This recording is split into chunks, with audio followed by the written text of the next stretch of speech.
नमस्कार दोस्तों, आप सभी का स्टडी फॉर यूपीएससी पीसीएस से हमें स्वागत है। लूसेंट का नेक्स्ट वीडियो है ये। और आज का वीडियो थोड़ा सा लंबा होगा क्योंकि 180 सवाल कंप्लीट करने हैं हमें। ओके, एक एक करके देखते जाएंगे। लूसेंट और घटना चक्र का ऑब्जेक्टिव जो होता है ये आपके साइंस के लिए प्रैक्टिस करने के लिए बहुत ही अच्छा होता है।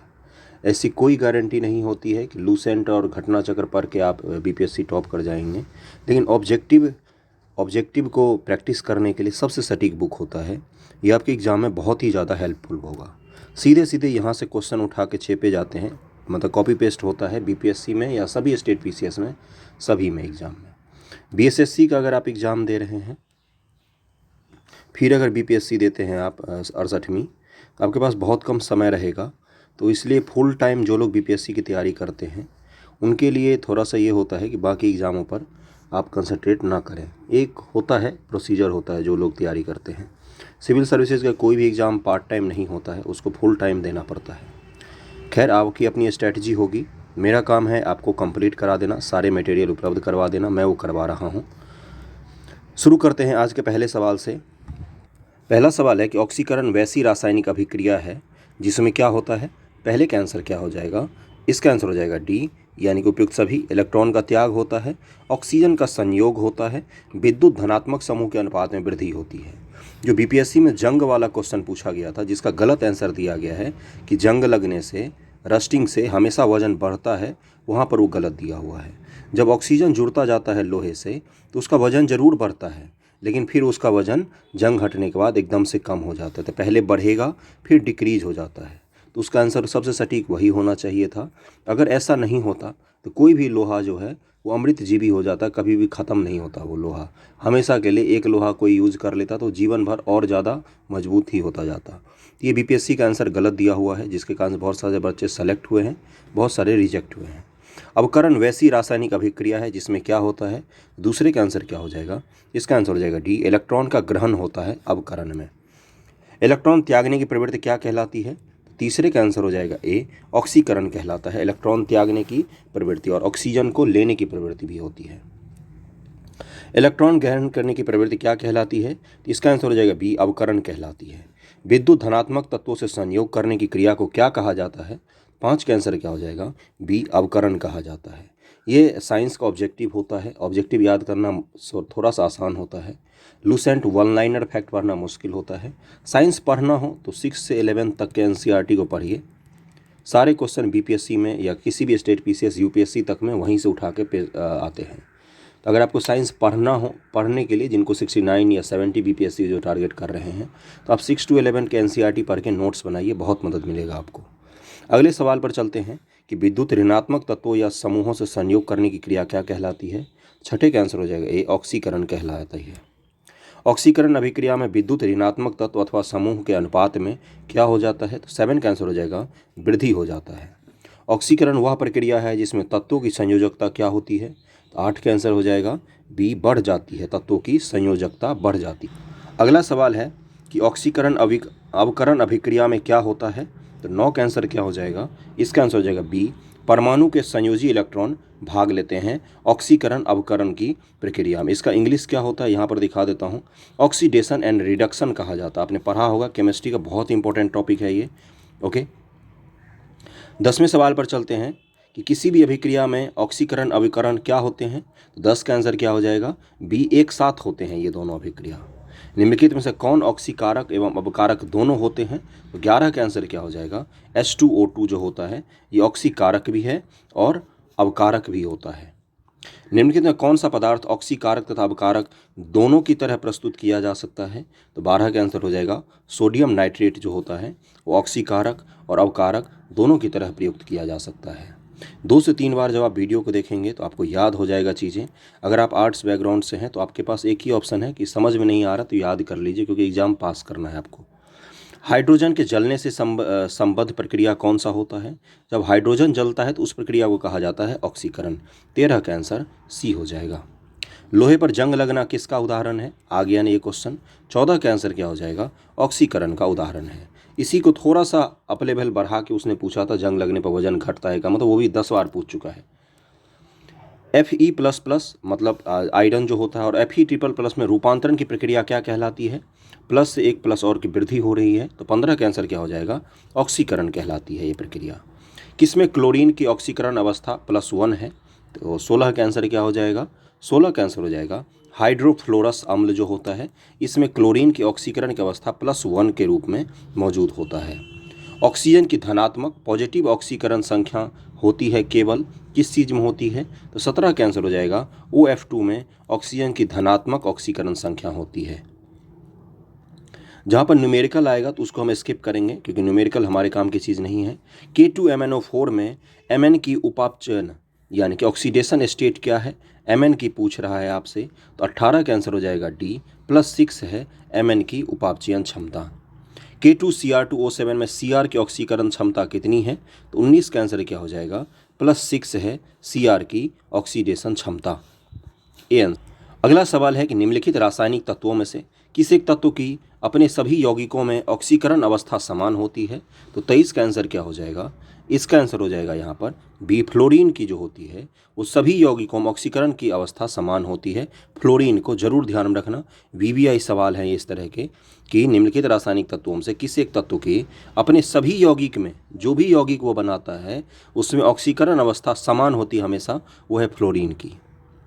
अगला है कि अम्लीय माध्यम में पोटेशियम परमैंगनेट की फेरस अमोनियम सल्फेट के साथ प्रतिक्रिया में पोटेशियम परमैंगनेट में मैग्नीज की ऑक्सीकरण अवस्था में परिवर्तन कैसे कहाँ से कहाँ तक होती है, ये पूछा गया है।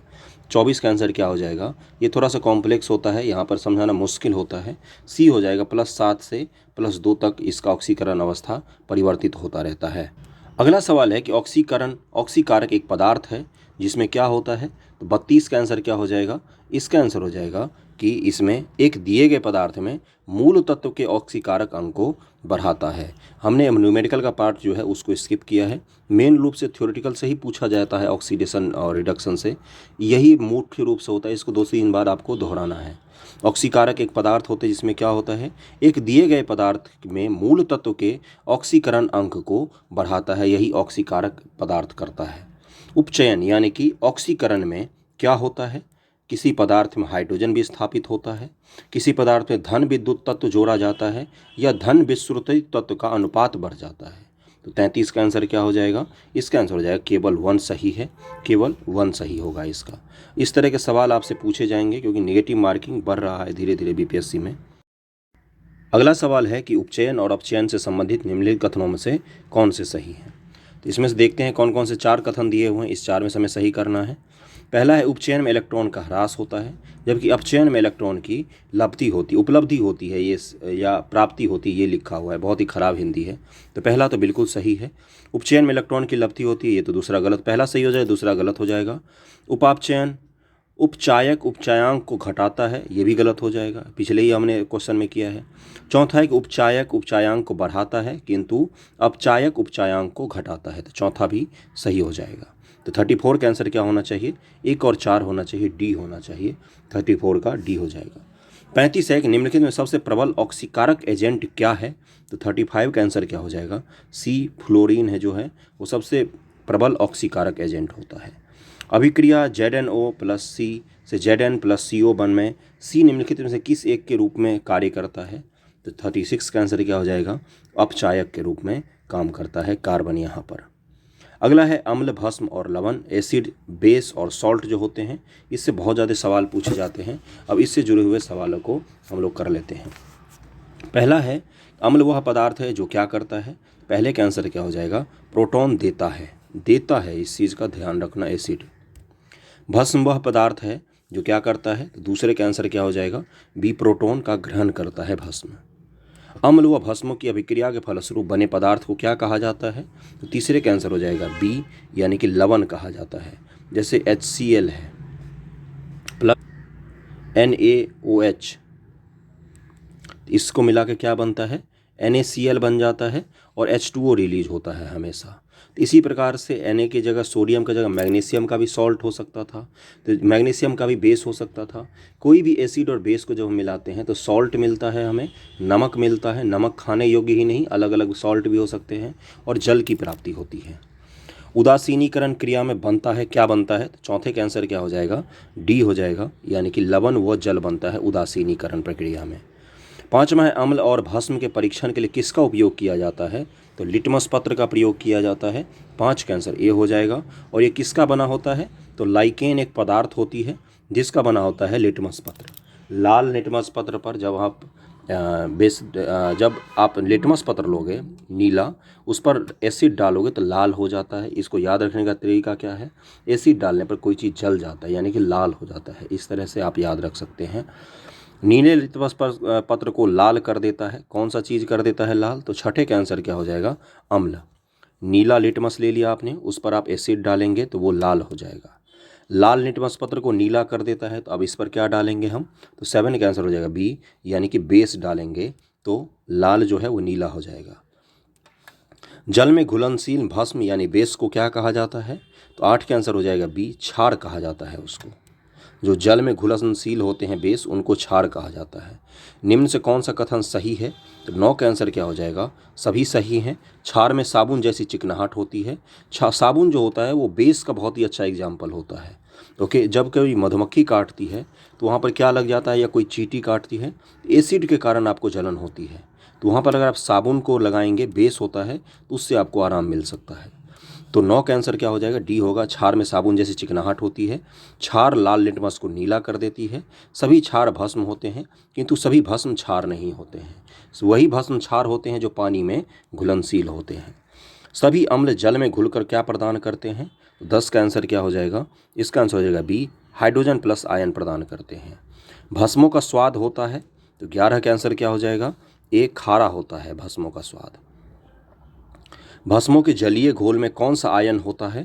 तो 12 का आंसर हो जाएगा सी, OH plus, OH minus ion होता है। OH माइनस आयन होता है, OH माइनस आयन होता है। बहुत बार पूछा गया, इसलिए मैं रिपीट कर रहा हूँ। सभी लवण होते हैं। 13 का आंसर क्या हो जाएगा? बी, वैद्युत अपघटक होते हैं सभी लवण। pH का मान निर्धारण किसने किया था? 14 का आंसर क्या हो जाएगा? डी, सोरेंस ने किया था pH के मान का निर्धारण। pH का मतलब क्या होता है? Concentration of hydrogen ion. Concentration of hydrogen ion, यही pH का मतलब होता है। pH स्केल होता है, पता होगा आपको, जिस पर एसिड बेस को हम रखते हैं। शुद्ध जल में हाइड्रोजन आयन सांद्रण का मान कितना होता है? शुद्ध जल जो होता है, H2O जो होता है, इसमें जो हाइड्रोजन आयन है, इसके कंसंट्रेशन का मान आपसे पूछा गया कितना होता है? तो 15 का आंसर क्या हो जाएगा? 10 के पावर -7 में इसका मान होता है। अगले सवाल पर चलते हैं कि अम्लीय घोल का pH मान होता है कितना ज़्यादा? तो 16 का आंसर क्या हो जाएगा? 7 से कम होता है। 7 उदासीन होता है। 7 से ज़्यादा बेस का होता है। 7 से कम एसिड का होता है। क्षारीय घोल का pH मान क्या होगा? तो 7 से अधिक हो जाएगा। 17 का आंसर बी हो जाएगा। पहले इसको याद कर कैसे करते हैं? तो पहले एसिड आता है, फिर बेस आता है। पहले ए आएगा, फिर बी आएगा। ओके। उदासीन घोल का pH मान क्या होता है? 18 का आंसर क्या हो जाएगा? 7 होता है उदासीन घोल का pH मान। सभी अम्ल धातुओं से प्रतिक्रिया कर कौन सी गैस निकालते हैं? सभी अम्ल, कोई सा भी ले लीजिए, HCl ले लिए या H2SO4 ले लीजिए, जिसको अम्लराज कहा जाता है। कोई सा भी अम्ल लेंगे, जब वो किसी धातु से प्रक्रिया करती है तो कौन सा गैस उत्सर्जित करती है? तो 19 का आंसर क्या हो जाएगा? ए हो जाएगा, हाइड्रोजन गैस का उत्सर्जन करती है। रक्त का pH मान कितना होता है? 20 का आंसर क्या हो जाएगा? 7.4 होता है, 7 से ज़्यादा, यानी कि रक्त जो होता है बेसिक होता है नेचर में। दूध का pH मान कितना होता है? तो 21 का आंसर क्या हो जाएगा? ये हो जाएगा बी, 6.6 होता है दूध का pH मान। हाइड्रोक्लोरिक अम्ल एसिटिक अम्ल से अधिक शक्तिशाली है, क्योंकि जो HCl है वो एसिटिक अम्ल से अधिक शक्तिशाली होती है। क्यों, ये पूछा गया है। तो 22 का आंसर क्या हो जाएगा? यह H+ आयन उत्पन्न करने वाले, सॉरी थोड़ा सा उधर हो गया, यह H+ आयन उत्पन्न करने हेतु संपूर्ण आयनित हो जाता है। इसीलिए HCl जो है वो एसिटिक अम्ल से अधिक शक्तिशाली होती है। अगर आप HCl को अपने जीभ पर रखेंगे, कंसनट्रेटेड HCl को, तो ये आपके नीचे से गर्दन के पास से छेद करके बाहर गिर जाएगा। इतना ज़्यादा खतरनाक होता है। जो लवण अम्लीय हाइड्रोजन परमाणु या हाइड्रोक्सिल आयन से जुड़े आयन से मुक्त रहते हैं क्या कहलाते हैं? जो लवण अम्लीय हाइड्रोजन परमाणु या हाइड्रोक्सिल आयन से मुक्त रहते हैं वो क्या कहलाते हैं? तो 23 का आंसर हो जाएगा ए, सामान्य लवण कहलाते हैं। निम्नलिखित में कौन सामान्य लवण नहीं है? नॉर्मल सॉल्ट नहीं है, ये पूछा गया आपसे। 24 का आंसर हो जाएगा NaHSO4 जो है ये नॉर्मल सॉल्ट नहीं कहलाता है। कॉम्प्लेक्स सॉल्ट का क्या उदाहरण होता है? 25 का आंसर हो जाएगा ये सभी कॉम्प्लेक्स सॉल्ट के उदाहरण हैं। ये जितने भी आप देख रहे हैं ऑप्शन में, ये सभी कॉम्प्लेक्स सॉल्ट के उदाहरण होते हैं। मोहर सॉल्ट कौन से होते हैं? तो 26 का आंसर क्या हो जाएगा? सी। द्विक लवण जो होते हैं वो मोहर सॉल्ट कहलाते हैं। अब यहाँ पर आपको मैच करना है 27 का, तो इसको मैच कर लेते हैं। सामान्य लवण, बेरियम क्लोराइड को आप सामान्य लवण कह सकते हैं। उसके बाद से अम्लीय लवण, सोडियम बाइकार्बोनेट को आप अम्लीय लवण कह सकते हैं। क्षारीय लवण, फेरिक हाइड्रोक्साइड को आप क्षारीय लवण कह सकते हैं। द्विक लवण का उदाहरण फिटकिरी होता है जिसको एलम भी कहा जाता है। तो ए का 2 होना चाहिए, उसके बाद से बी का 3 होना चाहिए, सी का 4 होना चाहिए, डी का 1 होना चाहिए। 27 का आंसर बी हो जाएगा। 28 नंबर सवाल पर चलते हैं अब कि निम्नलिखित में कौन सा कथन सही है। इस तरह के सवालों की प्रैक्टिस थोड़ा अच्छे से करना है। अम्ल स्वाद में खट्टे होते हैं और H-4 आयन देते हैं। क्या लिखा हुआ है? वही है शायद। अम्ल स्वाद में खट्टे होते हैं तथा OH- आयन देते हैं। क्षार स्वाद में कड़वे होते हैं तथा OH- आयन देते हैं।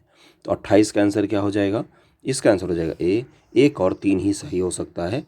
इन दोनों में से एक ही सही होगा तो दूसरा को आप काट सकते हैं। हाइड्रोजन सभी अम्लों का एक आवश्यक अवयव है। यह सर्वप्रथम किसने कहा था? कोई भी एसिड होगा तो उसमें हाइड्रोजन जरूर होता है। ये सबसे पहले किसने कहा था? 29 का आंसर हो जाएगा सी। डेवी ने ये चीज़ बोला था। लवण जो जल का अवशोषण करता है क्या कहलाता है? 30 का आंसर क्या हो जाएगा? ए। हाइड्रोस्कोपिक लवण कहलाते हैं। पीएच मूल्यांक दर्शाता है किस चीज़ को?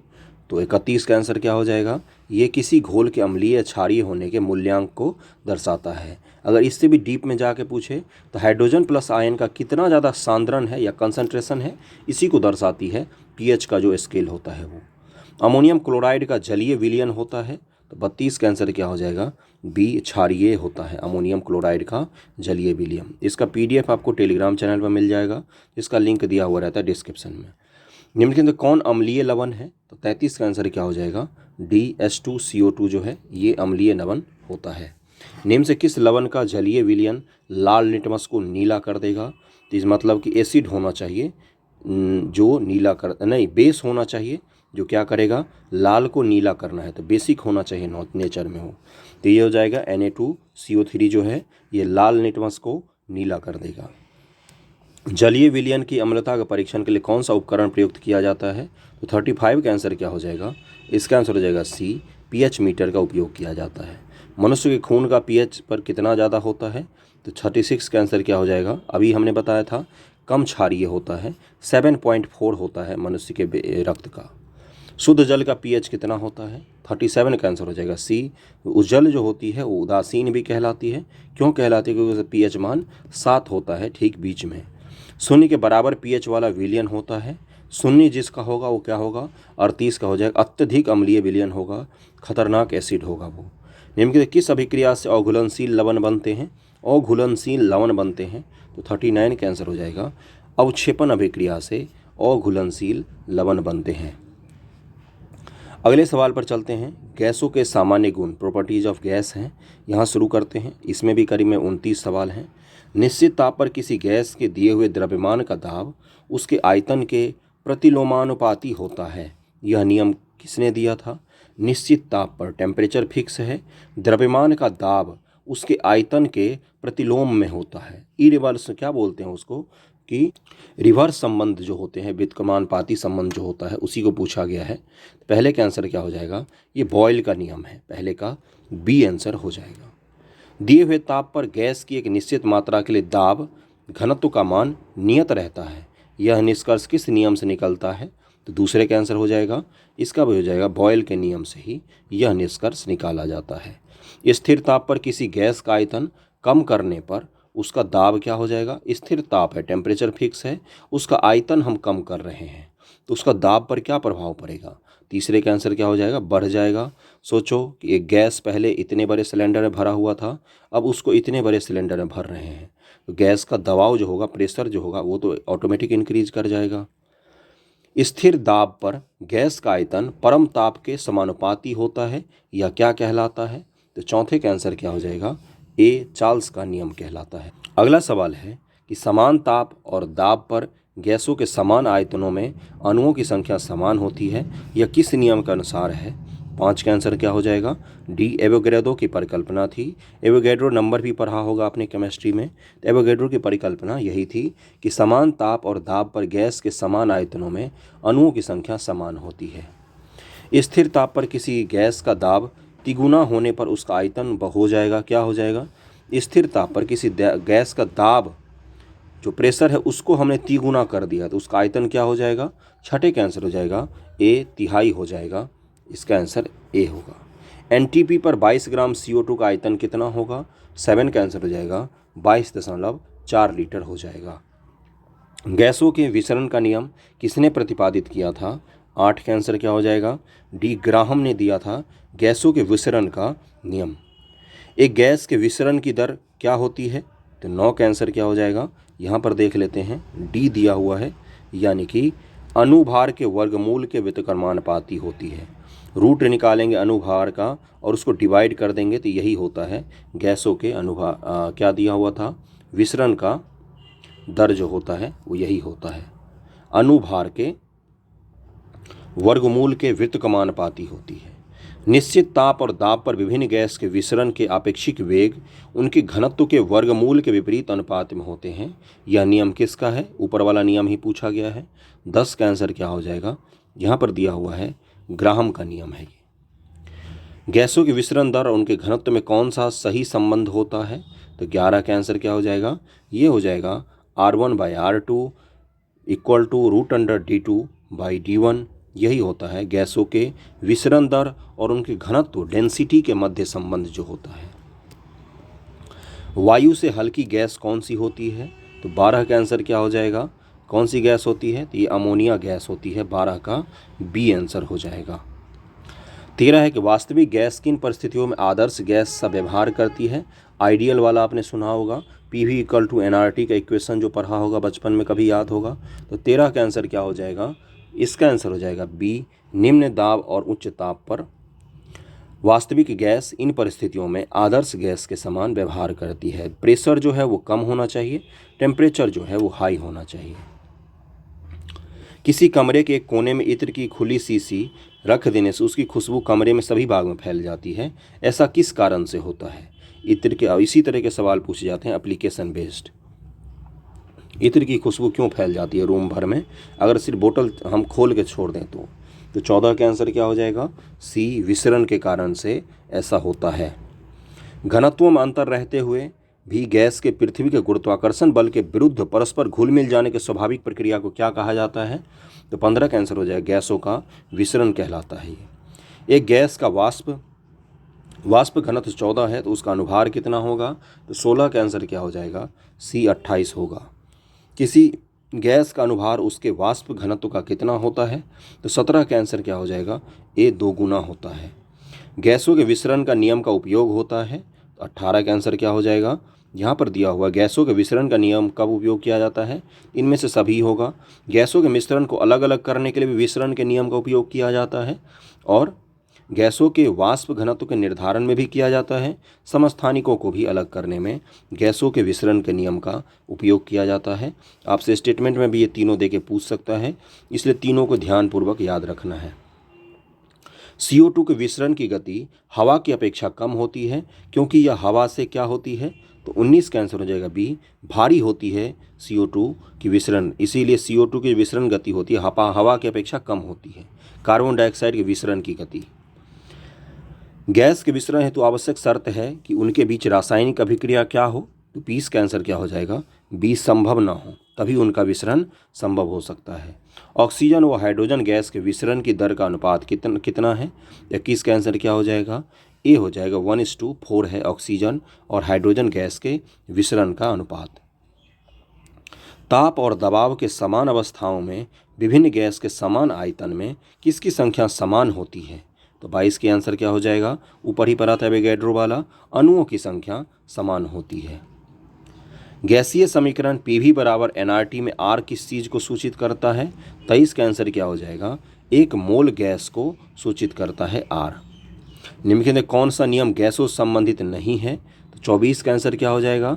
24 का आंसर दिया हुआ है डी, यानी कि फैराडे का नियम जो है ये गैसों के विसरण से संबंधित नहीं है। किसी गैस को दबाने, संपीड़ित करने पर क्या होता है? जो आप पढ़ते हो कि संपीड़ित नेचुरल गैस जो होता है, जिसको आप क्या कहते हैं, उसको कहा जाता है CNG, कंप्रेस्ड नेचुरल गैस जो होता है। तो 25 का आंसर क्या हो जाएगा? इसका आंसर हो जाएगा सी, दाब और तापमान दोनों बढ़ते हैं किसी गैस को दबाने पर, संपीड़ित करने पर। आदर्श गैस की ऊर्जा निर्भर करती है किस चीज़ पर? धीरे धीरे करते जाना है, हड़बड़ाना नहीं है, चीखना चिल्लाना नहीं, बिल्कुल आराम से। नहीं समझ में आएगा 2 बार देख लीजिए, आपको याद हो जाएगा। 26 का आंसर क्या हो जाएगा? इसका आंसर हो जाएगा डी, मोल की संख्या पर आदर्श गैस की एनर्जी निर्भर करती है कि मोल की संख्या पर। सभी गैसें शून्य आयतन प्राप्त करते हैं जब तापक्रम क्या होता है? तो 27 का आंसर क्या हो जाएगा? -273 को पर क्या हो जाता है? सभी गैसें शून्य आयतन को प्राप्त कर जाती हैं। परम ताप का मान कितना होता है? तो इसी को परम ताप कहा जाता है। बी हो जाएगा, -273 डिग्री सी को ही परम ताप कहा जाता है। परम शून्य ताप क्या है? एब्सोल्यूट जीरो टेम्परेचर जिसको कहा जाता है। -273 डिग्री सी को एब्सोल्यूट जीरो टेम्परेचर कहा जाता है, बहुत बार पूछा गया है। तो इस पर क्या हो जाएगा? इसका हो जाएगा कि सैद्धांतिक रूप से न्यूनतम संभव ताप यही माना गया है कि -273 जो है, इससे कम ताप संभव नहीं है। सैद्धांतिक प्रिंसिपल रूप से माना गया है, संभव हो सकता है नेचर में। अगला है उत्प्रेरण कैटलिस्ट जो है कैटालिसिस जिसको कहा जाता है। इससे जुड़े हुए सवाल करेंगे अब हम लोग। इसमें भी कुछ सवाल हैं, उसके बाद आपका ख़त्म हो जाएगा ये। पहला सवाल है कि उत्प्रेरक ऐसा पदार्थ है जो रासायनिक अभिक्रिया के वेग को क्या करता है? पहले का आंसर हो जाएगा बढ़ा देता है। ओके, उत्प्रेरक कैटलिस्ट की खोज किसने की थी? तो दूसरे का आंसर क्या हो जाएगा? इसका आंसर हो जाएगा बर्जीलियस ने इसकी खोज की थी। दूसरे का आंसर ए हो जाएगा। जब अभिकारक और उत्प्रेरक दोनों की भौतिक अवस्थाएं समान हों, अभिकारक और उत्प्रेरक दोनों की ये भौतिक अवस्थाएं समान हों तो उत्प्रेरक कहलाता है। तीसरे का आंसर हो जाएगा बी, समांग उत्प्रेरक कहलाता है। जब अभिकारक और उत्प्रेरक दोनों की भौतिक अवस्थाएं अलग अलग होती हैं तो उत्प्रेरक क्या कहलाता है? चौथे का आंसर हो जाएगा बी, विसमांग उत्प्रेरक कहलाता है। ऋणात्मक उत्प्रेरक नेगेटिव कैटलिस्ट वह है जो क्या होते हैं? 5 का आंसर हो जाएगा ए, अभिक्रिया के वेग को कम कर देता है। एक होता है जो अभिक्रिया के वेग को बढ़ाता है, जिसको पॉजिटिव वाला कहते हैं, और निगेटिव वाला कौन सा होता है? जो कम कर देता है। धनात्मक उत्प्रेरक क्या करता है? छठे का आंसर हो जाएगा वेग को बढ़ा देता है। साथ है कि यदि किसी क्रिया में कोई उत्पाद उत्प्रेरक का कार्य करता है तो उसे क्या कहा जाता है? कोई उत्पाद ही उत्प्रेरक का काम करता है तो 7 का आंसर क्या हो जाएगा? उसको स्व उत्प्रेरक कहा जाता है। उत्प्रेरक विष कैटलिस्ट पॉइजन होता है, क्या होता है? 8 का आंसर क्या हो जाएगा? 8 का आंसर दिया हुआ है ए, क्रिया निरोधक होता है। कैटलिस्ट पॉइजन जिसको कहा जाता है क्या होता है? क्रिया निरोधक कहा जाता है इसको। 8 का आंसर ए हो जाएगा।